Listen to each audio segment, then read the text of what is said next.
الحمد لله نحمده ونستعينه ونستغفره ونؤمن به ونتوكل عليه ونعوذ بالله من شرور أنفسنا ومن سيئات أعمالنا من يهده الله فلا مضل له ومن يضلله فلا هادي له ونشهد أن لا إله إلا الله وحده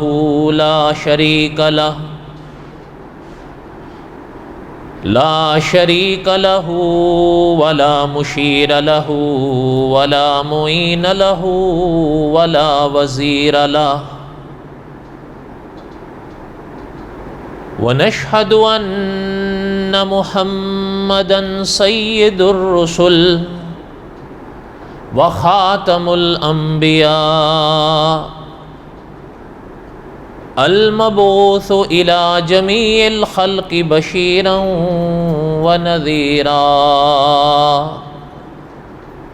وداعيا إلى الله بإذنه وسراجا منيرا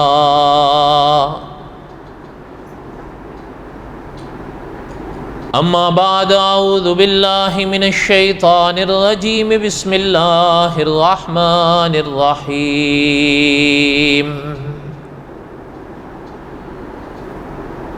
الف لام را تلك آيات الكتاب المبين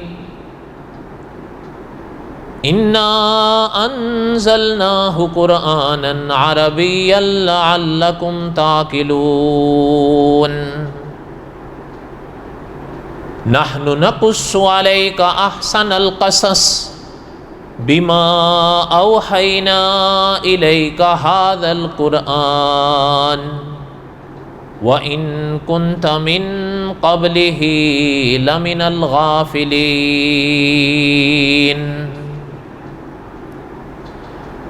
وقال الله تعالى في مقام آخر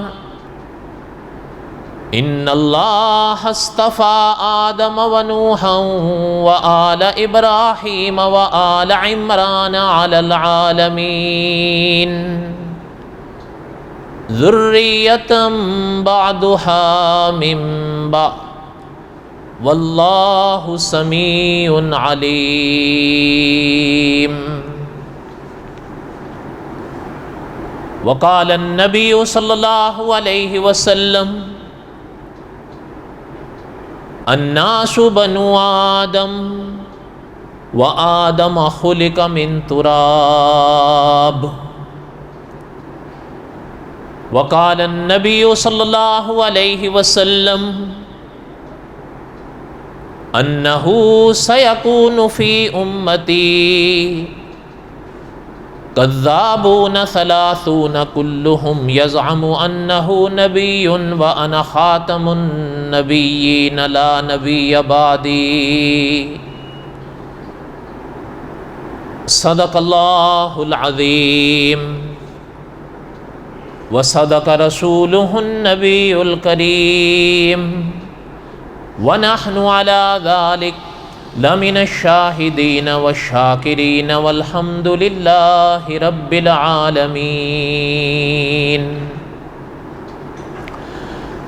اللهم صل على محمد وعلى آل محمد كما صليت على إبراهيم وعلى آل إبراهيم إنك حميد مجيد اللهم بارك على محمد وعلى آل محمد كما باركت على إبراهيم وعلى آل إبراهيم إنك حميد مجيد يا ربي صل وسلم دائما أبدا على حبيبك خير الخلق كلهم هو الحبیب الذی ترجى شفاعته لكل حول من الاحوال مقتحم۔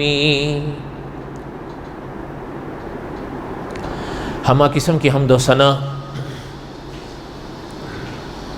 اللہ ذات لم یذل لا یزال کی پاک ذات کے لیے، صدق دل سے لا تعداد مرتبہ درود و سلام امام الانبیاء حضرت محمد الرسول اللہ صلی اللہ علیہ وسلم کی پاک ذات کے لیے۔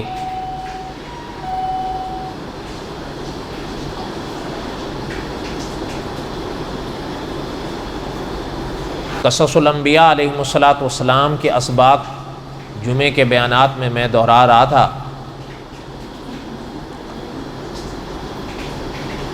اور حضرت موسیٰ علیہ الصلاۃ والسلام اور پھر حضرت موسیٰ علیہ الصلاۃ والسلام کے واقعات میں ایک اہم عنوان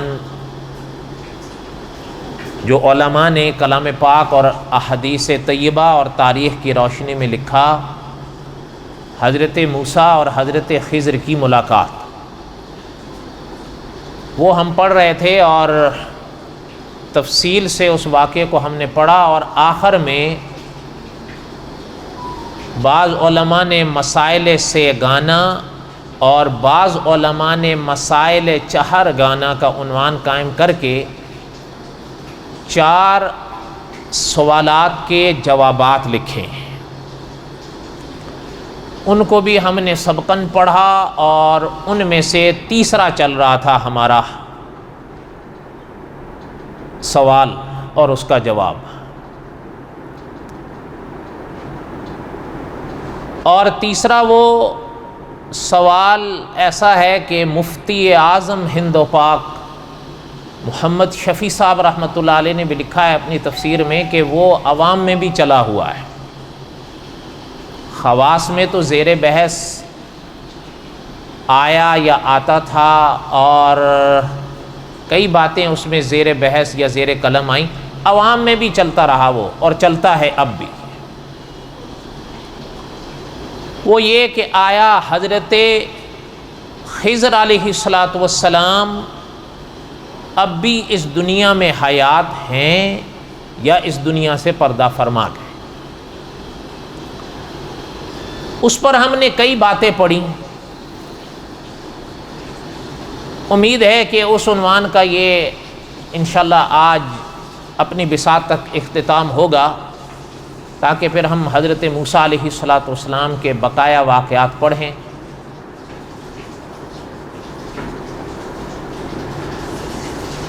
گزشتہ سے پوستہ جمعہ میں نے یہاں تک یہ بات پڑھی تھی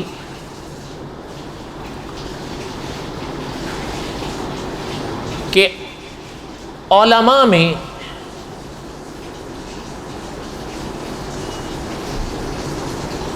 اپنے ہی اکابر میں 2 سلسلے اس بارے میں آئے سامنے۔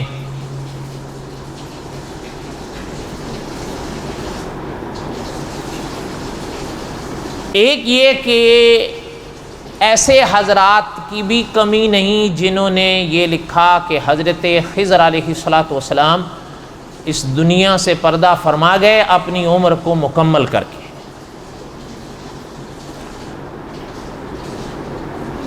اور ان کے جو دلائل ہیں وہ بھی میں نے گزشتہ جمعہ عرض کر دیے تھے کہ، اور وہ بڑے آسان بھی ہیں، کوئی مشکل بھی نہیں تھی۔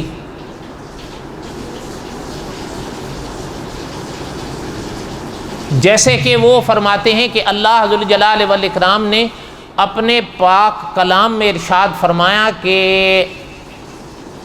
حضرت محمد الرسول اللہ صلی اللہ علیہ وسلم کے پاک دل پر جو اللہ نے اپنا پاک کلام نازل فرمایا، اس میں اللہ نے ارشاد فرمایا وَمَا جَعَلْنَا لِبَشَرٍ مِّن قَبْلِكَ الْخُلْدَ، میرے نبی ہم نے آپ سے پہلے کسی کو بھی حیات ابدی نہیں دی ہے، وما جعلنا لبشر من قبلک الخلد، میرے نبی ہم نے آپ سے پہلے کسی کو بھی حیات ابدی نہیں دی۔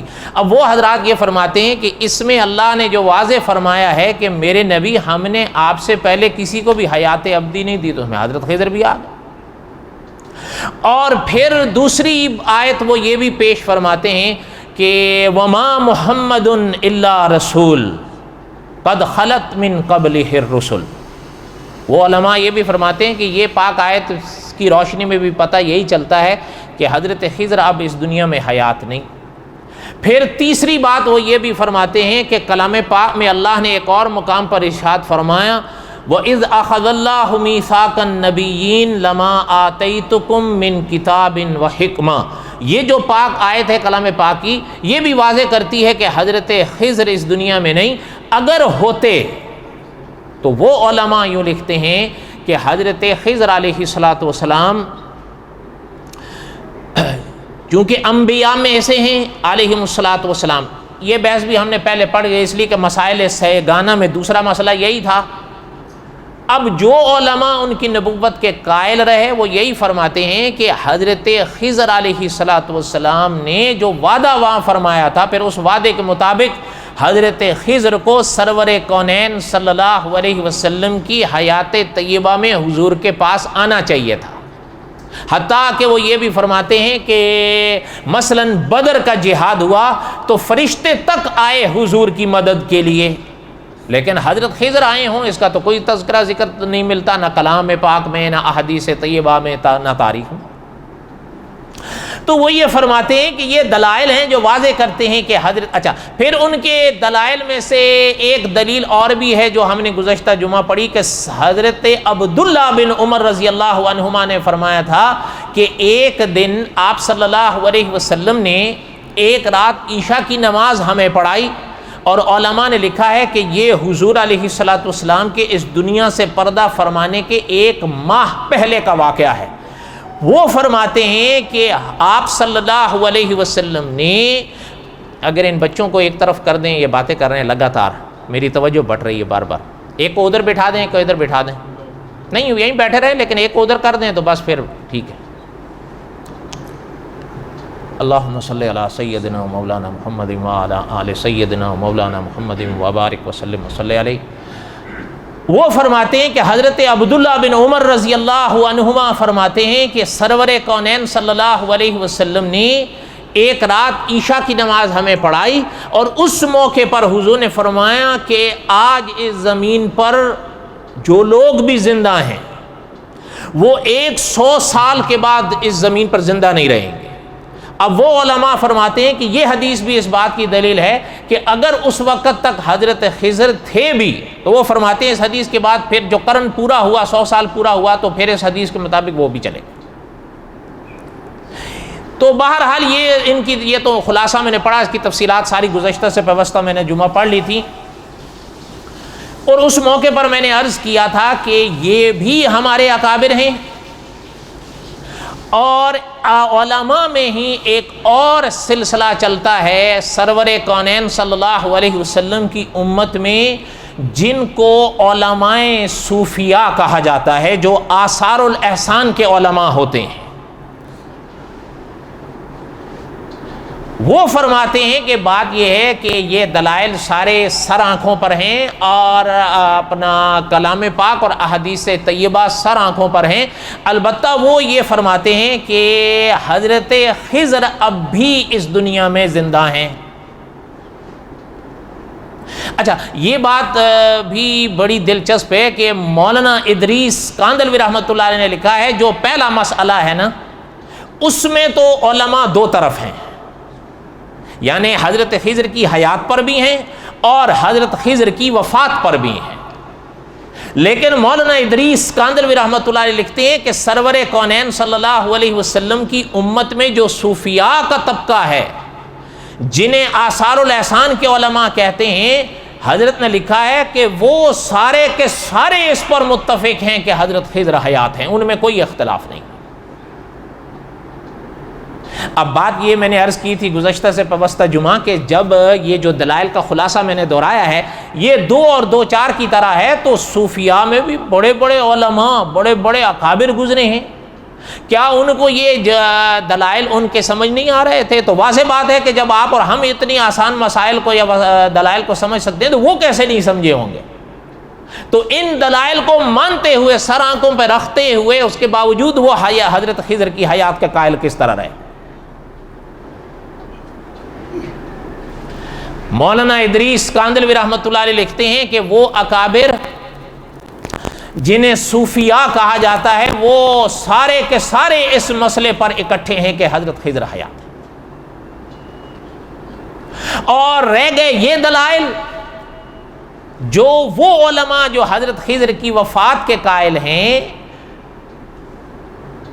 جو وہ دلائل پیش کرتے ہیں، یہ صوفیاء علماء ان کے جو جوابات دیتے ہیں، مولانا اصغر حسین رحمۃ اللہ علیہ نے لکھا تھا، یہ دارالعلوم دیوبند میں استاد تھا، اور اپنا اللہ تعالیٰ بھلا کریں آپ کا مفتی تقی عثمانی صاحب کا نام سنا ہے نا؟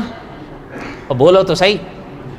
مفتی تقی عثمانی صاحب کے والد تھے مفتی اعظم ہند و پاک محمد شفیع صاحب رحمۃ اللہ علیہ۔ مولانا اصغر حسین رحمۃ اللہ علیہ یہ مفتی تقی عثمانی صاحب کے والد کے بھی استاد تھے۔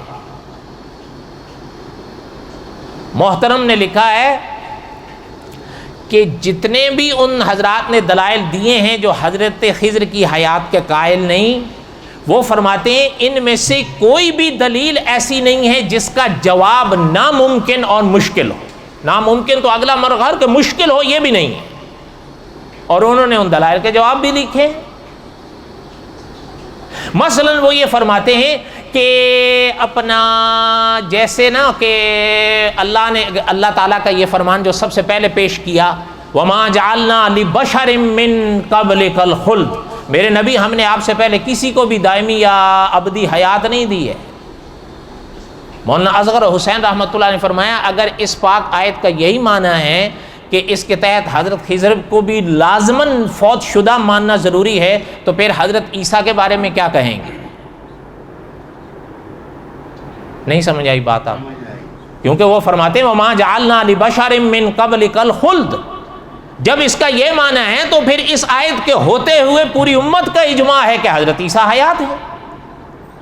تو یہ آیت تو کلام پاک میں موجود ہے، تو پھر جس دلیل سے حضرت عیسیٰ کا استثناء کیا جائے گا تو پھر دلیل سے حضرت خضر کا بھی استثناء کیا جا سکتا ہے۔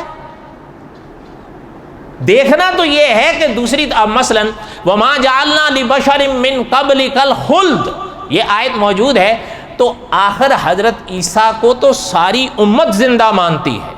کیوں؟ اس لیے کہ حضرت عیسیٰ کی حیات کے دلائل موجود ہیں، یہی بات ہے نا۔ اب مولانا اصغر حسین رحمۃ اللہ نے فرمایا کہ وَمَا جَعَلْنَا لِبَشَرٍ مِّن قَبْلِكَ الْخُلْدَ کی پاک آیت کے ہوتے ہوئے ایسے دلائل موجود ہیں جن سے حضرت عیسیٰ کی حیات کا اقرار ضروری ہے، تو حضرت خضر علیہ السلام کی حیات کے لیے بھی ایسے دلائل موجود ہیں کہ جن کی موجودگی میں حضرت خضر کی حیات کا اقرار کیا جا سکتا ہے۔ ہاں تعبیر میں فرق ہے، اس کی وجہ یہ ہے کہ آپ کو میں نے گزشتہ سے پیوستہ جمعہ اشارہ کیا تھا کہ حضرت عیسیٰ بن مریم کی حیات پہ پوری امت اکٹھی ہے۔ حضرت خضر کی حیات پر 2 طرف ہیں، ادھر بھی ہیں ادھر بھی ہیں۔ اس لیے اچھا اب دوسرے جیسے مثال کے طور پر فرمایا نا وَمَا مُحَمَّدٌ إِلَّا رَسُولٌ قَدْ خَلَتْ مِن قَبْلِهِ الرُّسُلُ، اب وہ دوسری آیت یہ پیش فرماتے ہیں کہ اس آیت کی روشنی میں حضرت خضر علیہ السلام کو فوت شدہ ماننا ضروری ہے۔ تو مولانا اصغر حسین رحمۃ اللہ نے لکھا ہے کہ اسی آیت کی موجودگی میں امت نے 14 صدیوں سے حضرت عیسیٰ کو زندہ مانا ہے۔ تو اگر حضرت عیسیٰ علیہ السلام کو زندہ مانا جا سکتا ہے اس آیت کی موجودگی میں، تو پھر حضرت خضر کی بھی حیات کی دلائل اگر موجود ہیں تو اس کو بھی مانا جا سکتا ہے۔ اچھا اب بہرحال لمبی چوڑی باتیں ہیں، دلچسپی سے تو کوئی خالی نہیں، لیکن خلاصہ ان کا یہی ہے جو میں نے پہلے مرحلے پر دہرا دیا کہ حضرت اصغر حسین رحمۃ اللہ نے لکھا ہے کہ حضرت خضر کی حیات کے جو حضرات قائل نہیں، انہوں نے جو بھی دلیلیں دی ہیں ان میں سے کوئی دلیل ایسی نہیں ہے جس کا جواب ناممکن تو دور کی بات مشکل بھی ہو۔ بات یہ ہے کہ جس مسئلے کی دلیل موجود ہے اس کا استثناء کیا جا سکتا ہے۔ ہاں اگر کوئی ایسے مفتی شفیع صاحب رحمۃ اللہ نے لکھا ہے کہ اصرار نہیں، اگر کسی کو وہی دلائل بھا رہے ہیں کہ وہ مضبوط ہوں، سر آنکھوں پر ہیں، لیکن اگر کوئی اس پر آتا ہے ان دلائل کے موجودگی کے باوجود کہ حضرت خضر حیات ہیں، تو اس کو بھی اللہ تعالیٰ معاف فرمائے مشرک یا گمراہ یا غلط نہیں کہا جا سکتا، وہ بھی اپنے ہی اکابر ہیں اور اس نظریے کے ان کے پاس بھی دلائل ہیں۔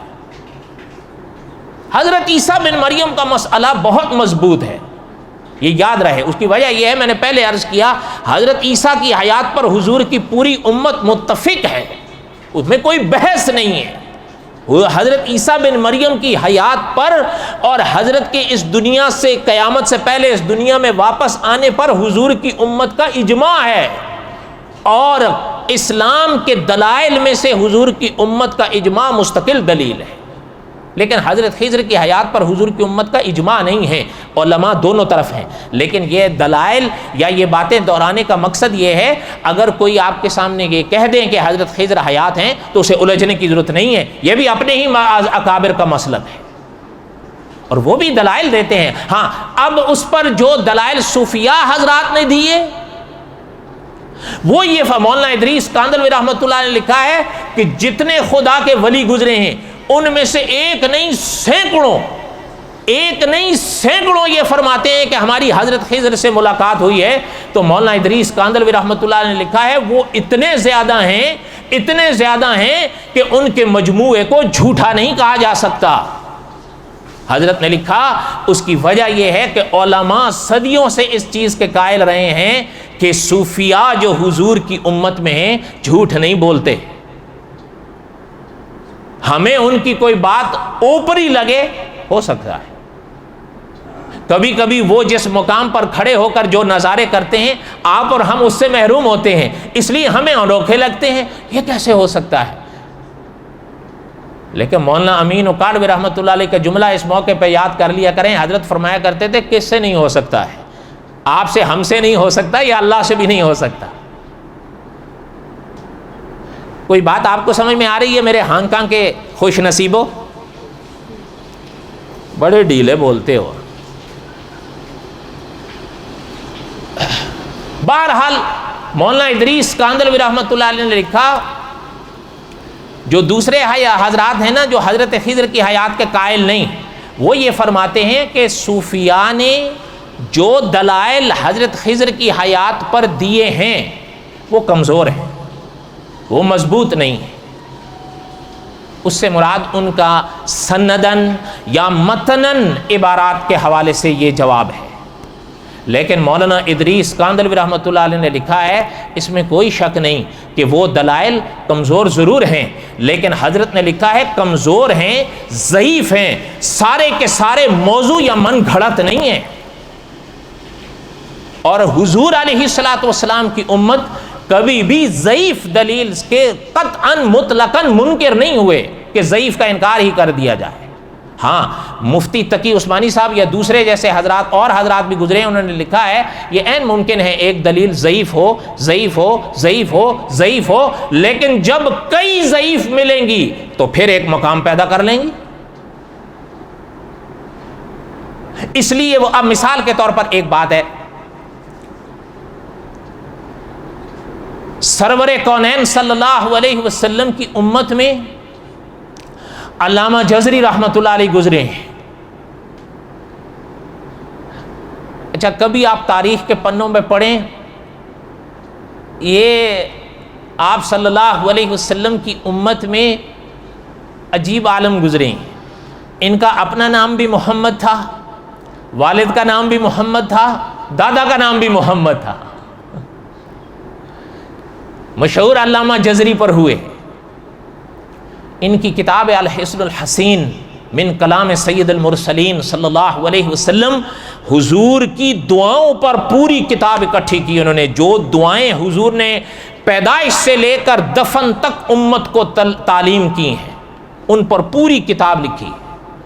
الحسن الحسین من کلام سید المرسلین صلی اللہ علیہ وسلم 503 صفحے کی کتاب ہے۔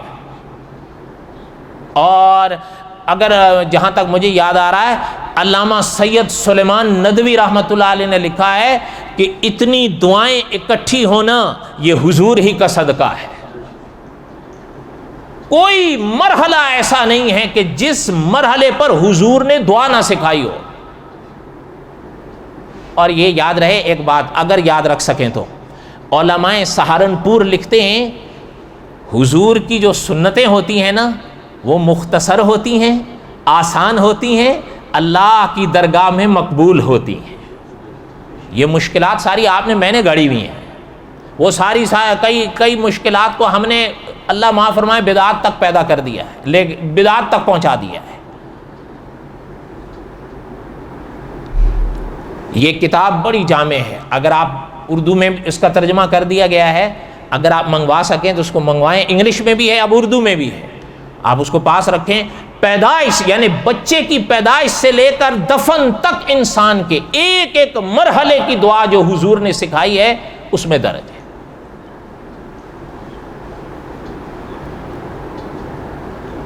بہرحال میں جو بات عرض کر رہا تھا، علامہ جزری رحمۃ اللہ علیہ نے الحسن الحسین میں ہی ایک بات لکھی ہے کہ جب سرور کونین، اچھا یہ بھی یاد رہے، آپ نے سنا ہے نا کہ حضور علیہ الصلوۃ والسلام نے پیش گوئی فرمائی تھی کہ میری امت میں مجدد آئیں گے۔ حضور کی امت میں اب نبی تو نہیں آئیں گے، کوئی نبی پیدا نہیں ہوں گے، کوئی رسول پیدا نہیں ہوں گے، لیکن حضور نے فرمایا میری امت میں مجدد پیدا ہوں گے۔ سرور کونین صلی اللہ علیہ وسلم کی حدیث کا یہ مفہوم ہے، اور حضور کی امت میں مجدد آئے، بڑے بڑے مجدد آئے، اللہ تعالیٰ نے ان سے کام لیا۔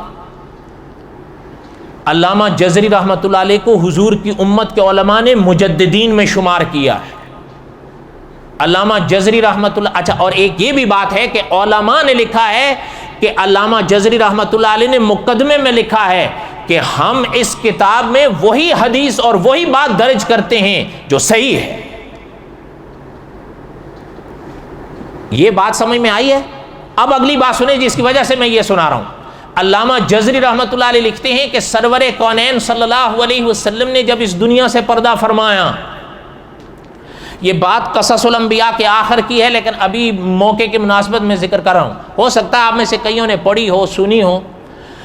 علامہ جزری رحمۃ اللہ علیہ نے لکھا کہ سرور کونین صلی اللہ علیہ وسلم نے جب اس دنیا سے پردہ فرمایا، حضور علیہ الصلوۃ والسلام کے جنازے یا حضور علیہ الصلوۃ والسلام کے دفن سے پہلے کا یہ موقع ہے۔ فرمایا صحابہ موجود تھے کہ ایک صاحب پہنچے اور علامہ جزری رحمۃ اللہ علیہ اور دوسرے اکابر نے لکھا ہے کہ ریش پاک سیاہ بھی تھی، سفید بھی تھی، لیکن عمر کے اوپر بڑھاپے کے آثار تھے، بزرگانہ شان تھی۔ جب آئے تو آنکھوں سے آنسو بہنے لگے، حضور علیہ الصلوۃ والسلام کے پاک وجود پر آئے، اس کے بعد پلٹ کے صحابہ کی طرف دیکھا۔ علامہ جزری رحمۃ اللہ علیہ نے لکھا ہے کہ ان محترم نے صحابہ سے کچھ گفتگو فرمائی، وہ بھی علامہ جزری رحمۃ اللہ علیہ نے لکھی ہے لیکن میں چھوڑ رہا ہوں وقت کی وجہ سے۔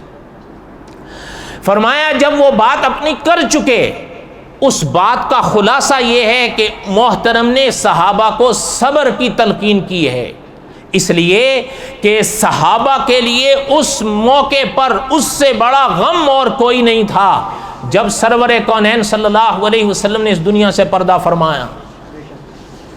صحابہ کی آنکھوں کے آگے اندھیرا چھا گیا۔ آپ نے خود سنا ہوگا علماء سے یا پڑھا ہوگا، حضرت عمر بن خطاب جیسی شخصیت تلوار لے کے گھوم رہے تھے، غالباً حضرت عثمان بے ہوش پڑے ہوئے تھے، صحابہ کا وہ عالم۔ اب وہ جب اس موقع پر صاحب آئے، علامہ جزری رحمۃ اللہ علیہ لکھتے ہیں وہ آنکھوں سے آنسو ان کے بہے حضور کے فراق میں، لیکن صحابہ کو صبر کی تلقین کی۔ آنکھوں سے آنسو بہنا تو کوئی عیب نہیں ہے، وفات کے مواقع پر حضور کی آنکھوں سے خود آنسو بہیں۔ اچھا صحابہ کو صبر کی تلقین کر کے وہ چلے گئے. حضرت رفیق دم ہجرت رضی اللہ تعالیٰ عنہ وہاں موجود تھے, حضرت علی رضی اللہ تعالیٰ عنہ وہاں موجود تھے. علامہ جزری رحمۃ اللہ علیہ لکھتے ہیں کہ ایک صاحب قریب آئے حضرت رفیق دم ہجرت کے, حضرت علی کے, صحابہ کے قریب آئے اور وہ فرمانے لگے کہ حضرت یہ کون تھے؟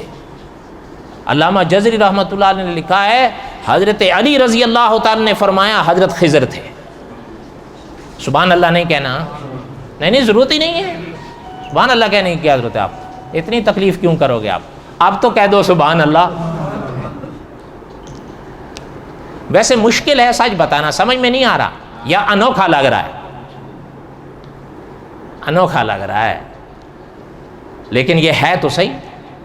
میں نے آپ کو ابھی کتاب کا نام بھی بتا دیا, علامہ جزری کا بھی بتا دیا, ان کے مجدد ہونے کا بھی بتا دیا, اور یہ صرف علامہ جزری نے نہیں لکھا ہے, اور بھی حضرات نے لکھا ہے, بڑے بڑے حضرات نے لکھا ہے.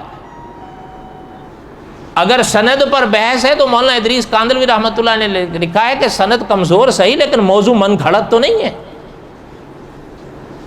ایک اور بات, شیخ ابراہیم تیمی رحمۃ اللہ علیہ کی بات علماء نے لکھی ہے.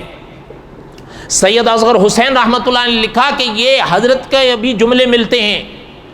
فرمایا ہم حرم میں موجود تھے کعبے کے سامنے, کہ فرمایا ایک صاحب میرے پاس آ کر بیٹھ گئے. شیخ ابراہیم تیمی رحمۃ اللہ علیہ فرماتے ہیں میں ان کا چہرہ دیکھنے لگا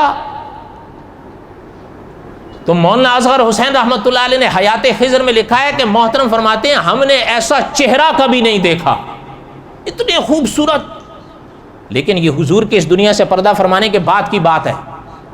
فرمایا ہم نے ان سے پوچھا کہ اچھا انہوں نے سلام کیا, جواب دیا. فرمایا ہم نے کہا محترم آپ کون ہیں, کبھی آپ کو دیکھا نہیں. مولانا اصغر حسین رحمۃ اللہ نے لکھا ہے کہ حضرت نے فرمایا آپ کے بھائی خضر ہیں, ایک عمل آپ کو بتانے آئے ہیں, یہ ان کی تمنا تھی. فرمایا آپ کی تمنا تھی نا کہ حضور کی زیارت ہو؟ فرمایا جی ہاں. فرمایا ایک عمل ہم آپ کو بتاتے ہیں, وہ عمل کر لیا کرو, جب چاہو گے حضور کی زیارت ہوگی. حضرت اصغر حسین رحمۃ اللہ نے لکھا ہے کہ محترم نے فرمایا کہ مجھے حضرت خضر نے وہ عمل بتایا اور بتا کر فوراً اٹھ کر چلے گئے. فرمایا میں اٹھ کے جب دیکھا تو نہیں تھے, لیکن فرمایا وہ عمل جو حضرت نے بتایا وہ تب سے لے کر آخر تک جب بھی ہم نے کیا حضور کی زیارت نصیب ہو. لیکن یہ یاد رہے, ہو سکتا ہے کسی کا دل چاہے کہ جی وہ عمل کیا تھا, تو شاید جنہوں نے آثار الاحسان پڑھی ہے وہ جانتے ہیں کہ کچھ اکابر میں اعمال ایسے ہوتے ہیں وہ عمل کے لیے بتائے جاتے ہیں, تعلیم کے لیے نہیں. آگے تعلیم کی اجازت نہیں ہوتی. شاید بات کو ذہن کے قریب کرنے کے لیے ایک اور ریشم میں ٹاٹ کا پیوند سن لیں. قاری عبداللہ عابد صاحب رحمۃ اللہ علیہ حیات تھے, تو حضرت نے ایک عمل بتایا کہ مغرب کے 3 فرض اور 2 رکعت سنت کے بعد یہ عمل کر لیا کرنا. تو میں نے کہا حضرت یہ تو انشاءاللہ میں کر لوں گا, کیا آگے بھی بتا سکتا ہوں کسی کو؟ فرمایا تجھے عمل کرنے کی اجازت ہے, آگے تعلیم دینے کی اجازت نہیں ہے. یہ عمل آگے مت بتانا, اس لیے آج تک نہیں بتا پا. عمل کی اجازت ہے, تعلیم کی اجازت. اس لیے حضرت شیخ ابراہیم تیمی رحمۃ اللہ علیہ نے جو فرمایا کہ حضرت نے ہمیں وہ عمل بتایا جس کے صدقے میں حضور کی جب چاہیں زیارت ہو جائے, لیکن آگے نہیں بتا سکتے. اس لیے اچھا اب اگر اس واقعے کی سند پر بھی بحث ہے تو پھر بات وہیں مولانا ادریس کاندھلوی رحمۃ اللہ علیہ کی عبارت پہ لوٹتی ہے, سند میں کمزوری صحیح, من گھڑت نہیں ہے. اچھا یہ خیر ایسے بڑے دلائل ہم کتنا کا ذکر کریں گے اور کیا کیا. کہنے کا مقصد یہ ہے کہ مولانا ادریس کاندھلوی رحمۃ اللہ علیہ نے لکھا کہ علماء میں تو 2 حضرات گروہ بنے, کہ یعنی کچھ ایسے رہے جو حضرت خضر کی حیات کے قائل ہیں، کچھ حضرات ایسے ہیں وہ حضرت خضر کی وفات کے قائل ہیں. لیکن مولانا ادریس کاندھلوی رحمۃ اللہ علیہ نے لکھا ہے کہ صوفیاء میں سارے کے سارے اس مسئلے پر اکٹھے ہیں کہ حضرت خضر حیات ہے.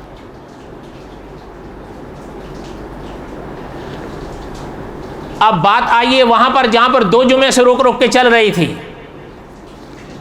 کہ قاضی ثناء اللہ پانی پتی رحمۃ اللہ علیہ نے لکھا کہ اس مسئلے میں دلائل دونوں حضرات کے بڑے عجیب و غریب اور بڑے دلچسپ ہیں. عجیب و غریب سے مراد یہ، لیکن قاضی ثناء اللہ پانی پتی رحمۃ اللہ علیہ نے لکھا ہے کہ جو فیصل ہے مسئلے میں وہ حضرت مجدد الفسانی رحمۃ اللہ علیہ کے فرمان کو حضرت نے قرار دیا ہے. وہ یہ جو ہم نے گزشتہ سے پوستہ جمعہ بھی جہاں بیان رک گیا تھا کہ قاضی ثناء اللہ پانی پتی رحمۃ اللہ علیہ نے لکھا، مولانا ادریس کاندھلوی رحمۃ اللہ علیہ نے اس واقعے کی طرف اشارہ کیا ہے، صرف واقعے کو لکھا نہیں، اور اسی لیے نہیں لکھا کہ حضرت نے لکھا ہے وہ بہت لطیف ہے. لیکن مفتی اعظم ہند و پاک محمد شفیع صاحب رحمۃ اللہ علیہ نے لکھا ہے اس واقعے کو پورا. اگر آپ حضرات تھوڑا آگے آگے آ جائیں تو پیچھے لوگ جمع ہو رہے ہیں، آگے آ جائیں، آگے جگہ ہے. نماز پڑھ کے آپ یہاں سے بھی نکل سکتے ہیں، آگے آ جائیں.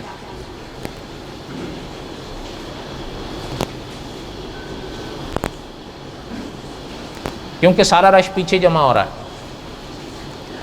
قاضی ثناء اللہ پانی پتی رحمۃ اللہ علیہ نے لکھا کہ حضرت مجدد الفسانی رحمۃ اللہ علیہ نے فرمایا کہ ہم نے ایک دفعہ اللہ کی پاک بارگاہ میں یہ دعا اور یہ عرض کی کہ اللہ ہمارے ہی اکابر ہیں، لیکن حضرت خضر کی حیات اور مسئلے پر ایک طرف ہیں، دوسرے دوسرے طرف ہیں. حضرت عیسیٰ بن مریم کے مسئلے پر تو میں نے عرض کیا نا ابتدا میں کہ ان کے مسئلے پر تو حضور کی امت ساری کی ساری اکٹھی ہے، لیکن حضرت نے لکھا حضرت خضر کے مسئلے میں اپنے ہی اکابر ہیں، ایک طرف ہیں، ایک دوسری طرف ہیں. حضرت مجدد الفسانی رحمۃ اللہ نے فرمایا ہم نے اللہ سے دعا کی کہ اللہ آپ ہمیں بتا دیں کہ حضرت خضر حیات ہیں یا وفات پا گئے. قاضی ثناء اللہ پانی پتی رحمۃ اللہ علیہ نے لکھا ہے کہ حضرت مجدد الفسانی رحمۃ اللہ نے فرمایا کہ اللہ نے میری اس سوال کے جواب میں جو جواب تھا وہ میرے دل پہ اتارا اور فرمایا کہ ہم آپ کی حضرت خضر سے ملاقات کرا دیتے ہیں، آپ خود ہی ان سے پوچھ لو کہ وہ زندہ ہیں یا وفات پا گئے. یہ مفتی اعظم ہند و پاک محمد شفیع صاحب رحمۃ اللہ علیہ نے لکھا ہے. کئی لوگوں کو تعجب ہوتا ہے لیکن کوئی حیرانگی کی بات نہیں، اس لیے کہ میں اور آپ ان راہوں ان مقاموں کے نہیں ہیں. وہ جن راہوں جن مقاموں کے ہوتے ہیں وہاں کوئی یہ تعجب کی بات نہیں، اس لیے کہ یہ تو مانوا مسئلہ ہے علماء اہل سنت کا کہ جو شخص اللہ کا ہو جائے اللہ اس کے ہو جاتے ہیں. لیکن اب دیکھیں ایک سیدھی بات ہے، آپ کو اچھی لگے یا بری لگے، میں یہ نہیں کہتا کہ آپ کا یا میرا کھانا حرام ہے، میں یہ نہیں کہتا، میں اس کا قائل ہی نہیں. لیکن ہاں یہ ضرور ہے کہ تفسیر مکی میں ایک جملہ چھپا ہے، آپ اتفاق کریں اختلاف کریں، انہوں نے لکھا ہے کہ مشکوک ضرور ہے. جب مشکوک ہوتا ہے تو پھر اعمال پہ اثرات ضرور ہوتے ہیں، دعائیں نہیں قبول ہوتی، یہ تو آپ جانتے ہیں نا. کیوں؟ جب تک انسان کی غذا میں حرام یا مشکوک کی ملاوٹ ہے دعا قبول نہیں ہوتی، عبادتیں قبول نہیں ہوتی، یہ بھی آپ سب جانتے ہیں. اس لیے میں یہ تو نہیں کہتا کہ ہمارے کھانے حرام ہیں لیکن مشکوک ضرور ہے. اچھا جب کھانے مشکوک ہوں گے تو پھر مجدد الفسانی رحمۃ اللہ علیہ والے مقامات تھوڑے آپ اور ہم پا سکیں گے. اس لیے جب ہم یہ سنتے ہیں کہ اللہ نے ان سے فرمایا تو بھائی ان کا مقام بھی تو دیکھیں.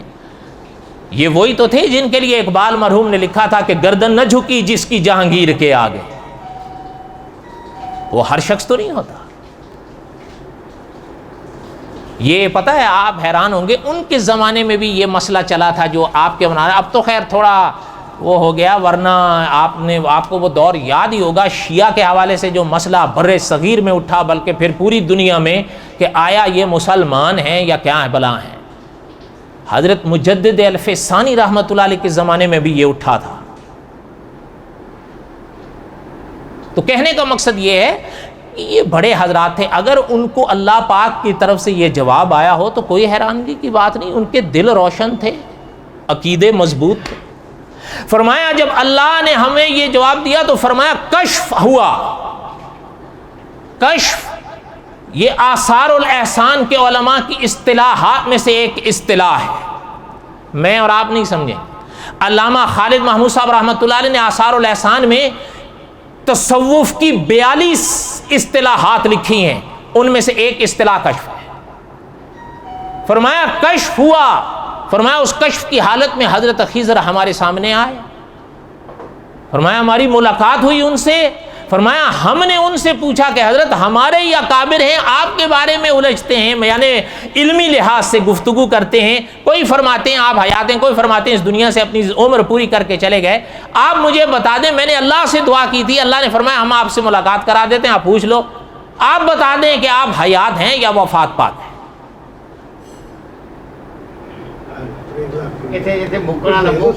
چھٹی ہے آج تک ممبر تو لا کوئی نہیں سکتا، چلے مختصر کر دیتے ہیں ورنہ پھر تیسرا جمعہ بھی ایسے ہی چلا جائے گا۔ فرمایا حضرت مجدد الفسانی رحمۃ اللہ علیہ نے کہ حضرت خضر نے ہم سے فرمایا کہ حقیقت یہ ہے ہم اپنی عمر پوری کر کے اس دنیا سے چلے آئے ہیں۔ بات ختم ہو گئی، نہیں سمجھ آئی بات؟ ابھی بھی نہیں سمجھ؟ یا محترم خود فرما رہے ہیں کہ جو قدرت نے ہمیں عمر دی تھی ہم اپنی وہ عمر پوری کر کے اس دنیا سے چلے آئے۔ اب سوال یہ پیدا ہوتا ہے کہ یہ جو صوفیاء کو آپ سے ملاقاتوں کا شرف ملا، حضور علیہ الصلوۃ والسلام کی اس دنیا سے پردہ فرمانے کے موقع پر آپ تشریف لائے، حضرت ابراہیم تیمی رحمۃ اللہ علیہ سے آپ ملے، حضرت عمر بن عبدالعزیز رحمۃ اللہ علیہ سے آپ ملے، اور بھی بڑے بڑے واقعات اکابر نے لکھے ہیں، وہ سب کیا سب جھوٹ ہے؟ یا کہیں غلط راویوں کی وجہ سے یا کمزور حافظوں کی وجہ سے یہ غلط بات؟ فرمایا نہیں، بات یہ نہیں، بات یہ ہے کہ ہم اس دنیا کی عمر پوری کر کے اس دنیا میں آ گئے ہیں، لیکن اللہ کو جب کوئی کام ہم سے کروانا منظور ہوتا ہے تو ہماری صورت متشکل ہو کر ہمیں حکم دیتے ہیں کہ جا کر یہ کام کر کے آؤ یا فلاں سے مل کر آؤ، پھر اللہ کے حکم سے متشکل صورت میں ڈھل کر ہم آ کر وہ کام کر کے جاتے ہیں۔ نہیں سمجھ آئی بات؟ اگر آپ کو مشکل ہو تو بات ذہن کے قریب کرنے کے لیے بڑے نظارے ہیں قرآن پاک میں، ذرا غور کر۔ حضرت مریم، یہ قصص الانبیاء کے آخر میں آئے گا لیکن میں پہلے لا رہا ہوں بات کو سمجھانے کے لیے۔ حضرت مریم اللہ کی نبیاں تھیں کہ ولیہ تھیں؟ ولیہ تھیں۔ حضرت مریم نبیہ نہیں، کیونکہ عورت نبی نہیں ہوتی، لیکن حضرت مریم کے پاس جبرائیل امین آئے تھے یا نہیں آئے تھے؟ یہ تو سورہ مریم میں ہے نا، آئے تھے یا نہیں آئے تھے حضرت عیسیٰ کی خوشخبری دینے؟ اچھا، اور آپ وہ جملے بھی پاک یاد کر لیں، حضرت مریم نے ان کو دیکھ کے کیا فرمایا تھا کہ ہم آپ سے رحمان کی پناہ مانگتے ہیں، ہم سے دور رہو۔ کیوں؟ اس لیے کہ حضرت جبرائیل آدمی کی صورت میں تھے، تو متشکل صورت میں تھے نا، بدلی ہوئی صورت میں تھے، تبھی تو حضرت مریم نے فرمایا تھا کہ ہم اللہ کی پناہ مانگتے ہیں، آپ سے ہم سے دور رہو۔ تو حضرت جبرائیل نے اس وقت کیا فرمایا تھا کہ مریم گھبرائیے نہیں، ہم تو اللہ کے بھیجے ہوئے فرشتے ہیں، ہم کوئی آدمی تو نہیں ہیں۔ تو علماء نے لکھا ہے اگر حضرت جبرائیل کی صورت بدل جا سکتی ہے اللہ کے حکم اور اجازت سے تو حضرت خضر کی نہیں بدل جا سکتی، وہ جو چاہیں ہو سکتا ہے، اس لیے کہ جس اللہ کی پاک ذات کا تعارف انبیاء نے کرایا ہے علیہم الصلوۃ والسلام، اس اللہ کی شان یہ ہے کہ اعلیٰ کل شیء قدیر۔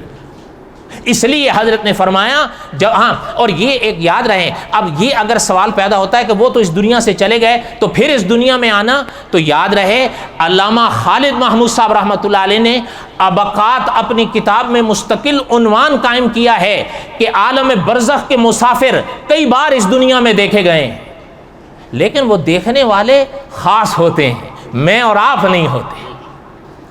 یہ کوئی تعجب، اچھا آپ دیکھیں حضور خاص ہیں نا، بلکہ خاص الخاص ہیں، بعد از خدا بزرگ توئی، قصہ مختصر ہیں۔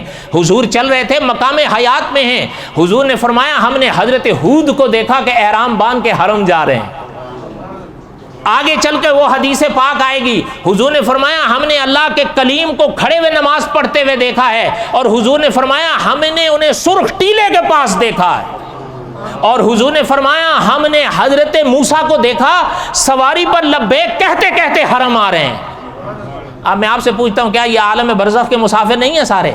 حضرت عیسیٰ تو اس دنیا میں ہیں ابھی، لیکن حضرت موسیٰ، حضرت ہود تو اس دنیا میں نہیں ہیں، وہ تو پردہ فرما چکے، لیکن ہیں عالم برزخ کے مسافر۔ لیکن علامہ خالد محمود صاحب نے لکھا یہ بھی دنیا ہے جو عالم ہے، برزخ بھی ایک دنیا ہے جو عالم ہے، کبھی کبھی اس عالم کے مسافر اس جہاں میں آ نکلتے ہیں، لیکن وہ کسی کسی کو نظر آتے ہیں، اللہ جس کو چاہتے ہیں، جس کے لیے چاہتے ہیں، اسی کو نظر آتے ہیں۔